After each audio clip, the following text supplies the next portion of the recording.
যদি বাংলাদেশের শহরগুলোকে পরিষ্কার পরিচ্ছন্ন করতে হয় তাহলে সিঙ্গাপুরের কাছ থেকে শেখা জরুরি। 1950 সাল পর্যন্ত সিঙ্গাপুর ছিল বিশ্বের সবচেয়ে নোংরা শহরগুলোর একটি।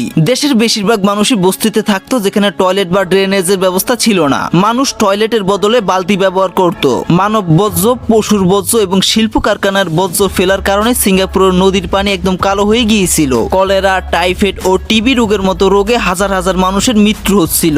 এরপর 1959 সালে প্রধানমন্ত্রী হন লি কুয়ান ইউ। তিনি ক্লিন অ্যান্ড সিঙ্গাপুরকে নিজের সর্বোচ্চ অগ্রাধিকার বানান। প্রথমেই তিনি লক্ষ লক্ষ মানুষকে বস্তি থেকে সরিয়ে পাবলিক হাউজিং এ পুনর্বাসন করেন, যেখানে সঠিক স্যানিটেশন ব্যবস্থা ছিল। এর ফলে মানব বর্জ্যের সমস্যা অনেকটাই সমাধান হয়ে যায়। এর কিছুদিন পরে পুরো দেশে খোলা নালার বদলে মাটির নিচে পাইপ বসিয়ে একটি আন্ডারগ্রাউন্ড সুয়েজ নেটওয়ার্ক তৈরি করা হয়। যারা নোংরা করত তাদের উপরে হাজার হাজার সিঙ্গাপুর ডলারের জরিমানা আরোপ করা হতো। 1992 সালে কারেক্টিভ ওয়ার্ক অর্ডার চালু হয়, যেখানে ময়লা ছড়ানো মানুষদের উজ্জ্বল বেস্ট পরে ঘন্টার পর ঘন্টা রাস্তাঘাট পরিষ্কার করানো হতো আর তাদের ছবি পত্রিকায় ছাপা হতো যাতে অন্যরা আর নোংরা না করে। 2025 সালে এদেশে সুইংগাম সম্পূর্ণ নিষিদ্ধ করা হয়, কারণ শুধু এগুলো পরিষ্কার করতেই সরকারের লক্ষ লক্ষ ডলার খরচ করতে হচ্ছিল।